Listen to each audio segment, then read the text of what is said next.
ऐ खुदाए पाक ऐ रब्बुल करीम कह के बिस्मिल्लाह रहमानो रहीम कह के बिस्मिल्लाह أعوذ بالله من الشيطان الرجيم بسم الله الرحمن الرحيم. This is my background. I'll give you my background. I am Mohsin Kamalia. I was born in Hoima, a small town in Uganda, in 1940. I had my primary education in Hoima and then went to Kampala to do my secondary education. In Kampala, I had to stay in a hostel, which was the first Nursery hostel in Kampala, old Kampala in Bakuri. I did my secondary school there. Once I completed my secondary school, I headed to further studies in India and then to UK. And then I graduated as my CA, newly educated CA, the first CA in our community, came back to Kampala. And then I started my practice there as a professional accountant. Unfortunately, in 1972, Idi Amin threw us out from Uganda, and we had to leave, and we were accepted by Canada, courtesy of Pierre Trudeau. And as soon as I came here, I had to do my CA in the Canadian way. And then I got employed as an accountant, as a controller in Sears Canada, a very big corporation. Having done them services there for about 15 years, I got a good package and I started my own practice, professional practice as a chartered accountant in 1989, and I'm still going strong on it. That's basically my background. And once we have properly established in Canada, the professional services was booming. Alhamdulillah, I did well in that area. And I had an opportunity, I was very fortunate. I had the opportunity to serve the community in different ways. And I spent whatever time I had available to serve my community. My servility, basically my community service started in England when I was studying there, 5 years articles and getting my CA. We had a sizable Khoja community, youths basically, all staying in East Africa House, and very concerned Khoja Shia Muslims, and we decided to set up a center there. And initially we established East African International Union, and basically we had very concerned members, and the first president of the community was Anwar Rajwar, and supported by all of us. We had all the very concerned members in our group who wanted to make sure that we follow the Mazhab of Ahlul Bayt al-Islam and we keep all the functions live. So we had people like, a lot of people like Murtaza Laka, Marum Murtaza Laka, a couple of other people who were Bashir Jattu, Bashir Mersi, Muhammad Taki Walji, and a lot of others, MH Pirba and so on. So the East African International Union was established. We were hiring rentals, basically halls, to do our majlises and all our functions. And we also had a very concerned lady and a very helpful lady, Mariam Baijiwa, known in Barnet. She was always giving us her place to do the majlis and so on. We had the services of Maulana Akil Turabi, which we were sharing with Idara Jafariya, led by Marhum Rahim from Zanzibar. So we had a very good Maulana and we were looked after very well. This went on for a while, and at a certain time when the Ugandan expellees started to come in big influx. We set up a center in Hammersmith with the support and help of Marhum Habibalji, and we had Fatma by Alidina staying near the center we established, which was actually a church converted into a center. And Sister Fatma by Alidina was staying next to the place, and she was looking after as a caretaker and fixing up and establishing all the functions for our community. As soon as more Khojas came from East Africa, and with the support and help from Mullah Asghar Imam Jafar, we established a center in Stanmore, and the community grew up, and it went from there to quite a sizable community. In fact, at one point it was one of the biggest jamaats in North America.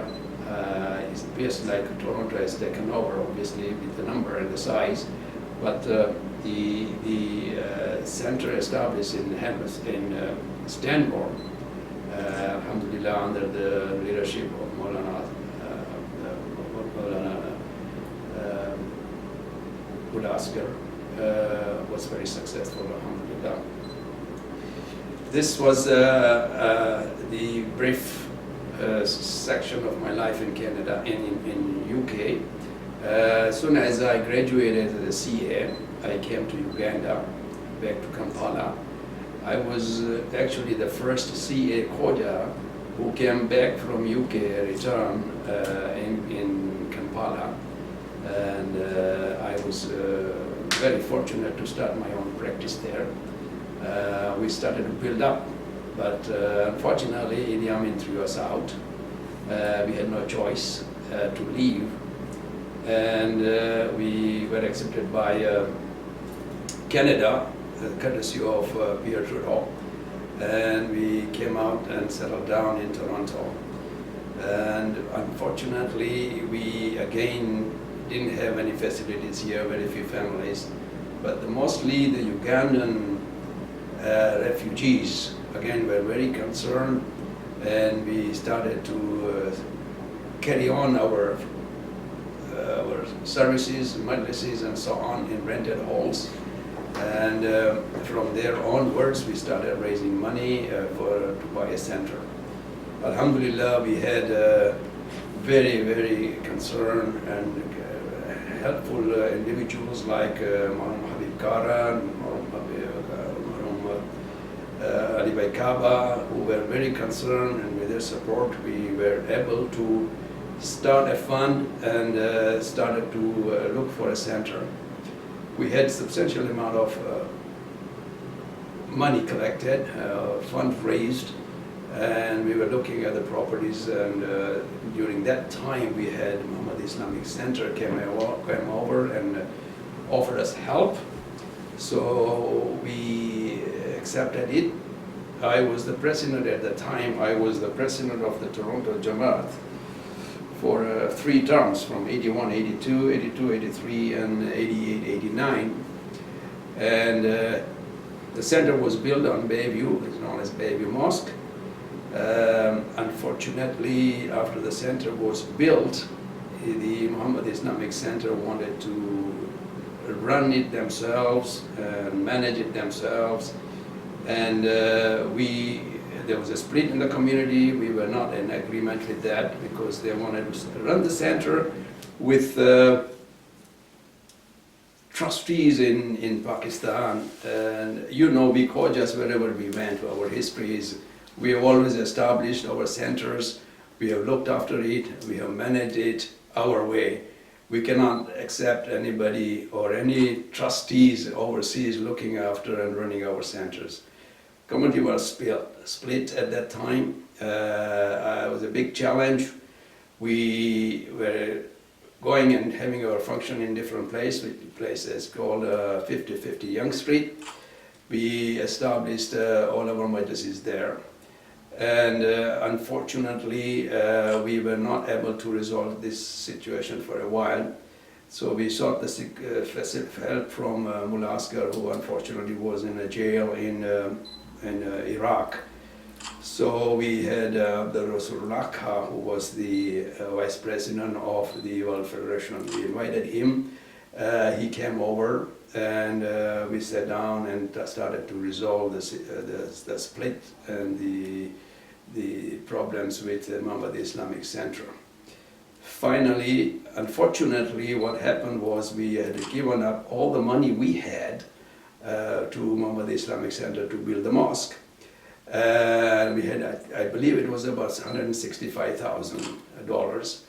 And also, we were not satisfied with the cutting of the size of the mosque. We were supposed to be much bigger, but they reduced the size of the baby mosque because of the lack of funds.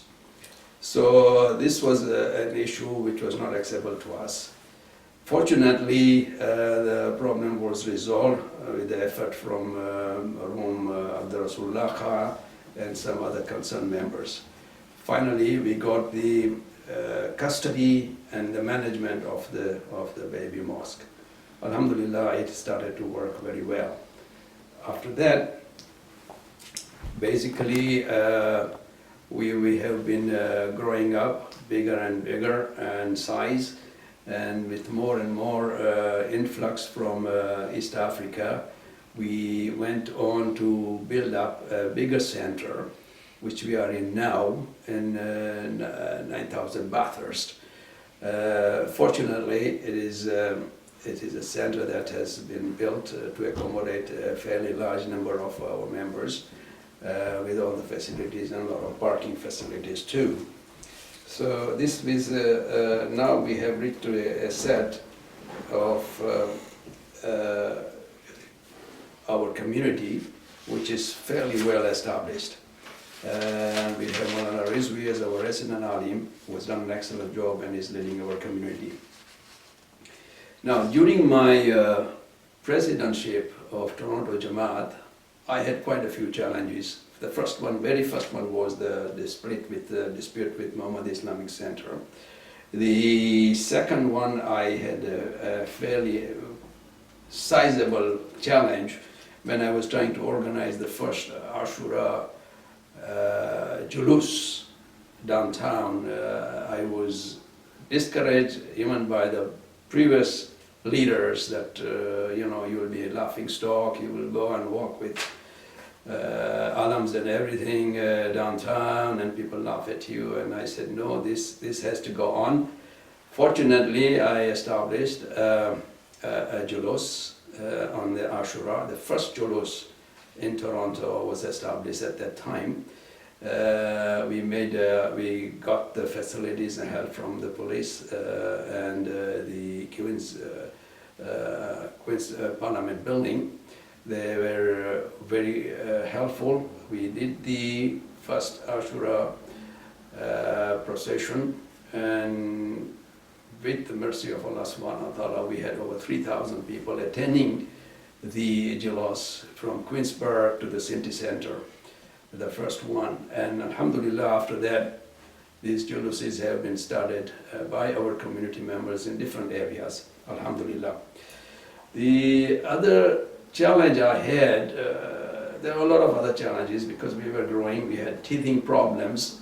The other problem that I faced was our community was growing up and we didn't have too many burial grounds, burial plots. So I wanted to buy a lot of plots because the community was growing and they all had to die and had to be buried.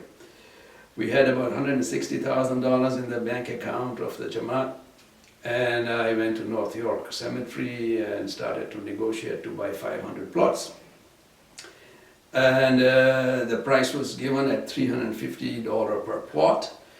Unfortunately, my executive members were totally against, and they were telling me, "Taro magaj barabar che, tu bada Jamaat na bada paisa kabristan ma nakwa che." I was very disappointed, and I said, we got to look ahead and we have got to buy these plots. So I went back to the cemetery authorities, I negotiated with them, and they agreed to give me 2 years installments. So then I went with the Maulana, we didn't have resident aliens in those days. Marhum Roshan Ali Haji Mir Ali Def is from Bombay. Used to help me during my presidency, and he used to send alims and Maulanas from India. So we had that at the moment, and Maulana from India, and one Sunday morning I took him to the cemetery, and I said, this is what I'm going to do an istikhara. Maulana did an istikhara, and it was excellent. It was the best istikhara that we ever had. So I immediately signed without asking my executive. We bought the 500 plots, alhamdulillah, at 350 each. Right now the price is over 4,000, and we still have over 300 plots that we bought at 350. We still they are available. So alhamdulillah, that was another challenge that I had to go through. The rest of the time, alhamdulillah, I had a good workout with my position as a president of the Toronto Jamaat. And in my 1988-89 term, I was asked to become the president of Nasimco. Now, in those days, our constitution allowed to have two presidentships. So I won the election and I became the president of Nasimco. So now I have two portfolios, the president of the Toronto Jamaat and the president of Nasimco, which is only once in our history. Afterwards, they had to change the constitution, then they didn't want anybody to have two portfolios. So alhamdulillah, I obtained the first institutional hijaza from Aga Hui, and alhamdulillah, Nasimco activities were about 18 very concerned and regular Jamaats represented us in Nasimco, and they were all attending all the meetings and so on. Then I had to get the Zainabia child sponsorship was going on in UK. I went to Mullah Asghar and I said, I want to bring this North America to look after the Zainabia child sponsorship. So alhamdulillah, Zainabia child sponsorship, Mullah Sahib agreed. We brought it to under Nasimco. Alhamdulillah, we had hundreds of child sponsors through Zainabia child sponsorship. Alhamdulillah, I found myself very satisfied with the work that was done under both the presidency. I remember one year at the conference in London, because I was the president of both the organization, the Jamaat and the Nasimco, Mullah Asghar made me sit on the head table. And I was very impressed with Mullah Asghar because there were over 200 delegates there, and Mullah Asghar introduced every one of them by their name and their background, and I was really surprised how an excellent memory and Mullah Asghar had. May Allah bless his soul. He asked me to address the conference, and I started addressing the conference, and I said, Assalamu alaikum, brothers and sisters. And Maulana Asghar put his hand on my shoulder and he said, Mohsin Bhai, there are no sisters here. And I said, it's a pity. And I was on the mic and everybody heard and laughed. Unfortunately, there were no ladies in the community there, and executives and the conference and so on. Things have changed now. There are ladies everywhere, and our sisters are fully participating in our activities, alhamdulillah. Now, during one of my terms, I had an opportunity to go and help the Bosnians during the war. Bosnia has it going now. Nobody would go. It was a very risky thing to do. There was a war going on between Bosnia and Serbia. I was able to get a Bosnian from the Bosnian Jamaat. We were able to have 10,000 50 kilo wheat flour, 3 containers of clothes, and a container of medicine from Italy to be shipped to split cost of Bosnian state there. We were very lucky. We arrived in Bosnia at the same time when the ship arrived, and we had the facilities over there done by the only charitable organization in Bosnia, which was Marhamat. They provided the warehouse and distributed the wheat flour, clothes, and medicine to nearly 25 cities and towns in Bosnia. We were also able to help the British Red Cross, who had come with a container of medicine. They were not allowed to get in, but because of our Muslim background, and so we were able to do that, and we distributed those medicine as well. It was risky. The war was going on. I had a 6'5" Bosnian with a submachine gun with all the time as my bodyguard.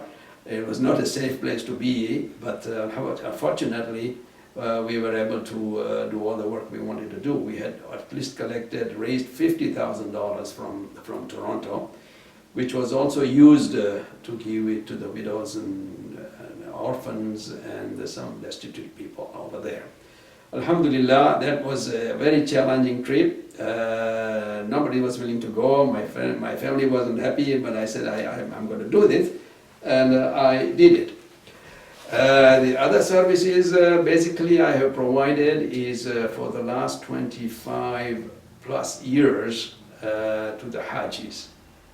I have been going for Hajj, Alhamdulillah, for the last 29 years, and inshallah I will be going in the next 2 weeks' time to do my 30th Hajj. So Alhamdulillah, I have volunteered and helped especially the new Hajis. Basically, I also have taught in the Eastern Madrasa. When we came from Uganda, we were worried about our kids. We had established a madrasa in East End, and we all volunteered our time to teach our kids. I was teaching them Gujarati, Diniyat, and some elementary Quran. So Alhamdulillah, that also grew up from 1 madrasa to 4 madrasa down the line. And Alhamdulillah, now we even have a very organized madrasa syllabus and teachers training and so on. Alhamdulillah, it's worked out pretty good. Now with a Sadiq school as one of the pioneers, I was involved in the constitution and so on. Sadiq Islamic School, I insisted we should call it Sadiq Islamic Schools. I put an S because the intention was to have more than 1 school, 1 in center, 1 in west, 1 in east. Unfortunately, we haven't gone beyond the center one, but Waliul Asad has done a very good job. They have established quite a few Shia schools. So Alhamdulillah, they have done our job. I have also audited a Sadiq school for over 15 years. As a chartered accountant, I gave them fairly reasonable services there as well. Basically, that's all I have contributed. There are other areas that I once in a while ask. I go and do my best to help. I love to do this. I would like to continue doing it as long as I'm on my feet and I'm healthy to do it. I have a few concerns. Basically, one of the biggest concerns I have is the tabligh. We haven't even touched the basic surface in Canada. All we are doing is we are looking after ourselves. Muharram, Ramadan, big nights, we are looking after ourselves. How many non-Shias, non-Muslims we have converted? If you look at our Muslim brothers, you go to their centers, and every week there is a shahada. They're converting people. We have left behind so much in this area.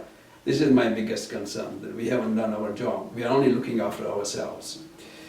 The other concern that I have is, unfortunately, I see a lack of visionaries. We don't have visionaries that we should have. We are sitting on a big center, fully paid now, with a lot of parking facilities. It's a good, comfortable center that accommodates us. And we are comfortable saying we have done our job. I personally think it's not even a start. We have a lot to do. We haven't even established a seniors home. We have over 500 seniors in our community.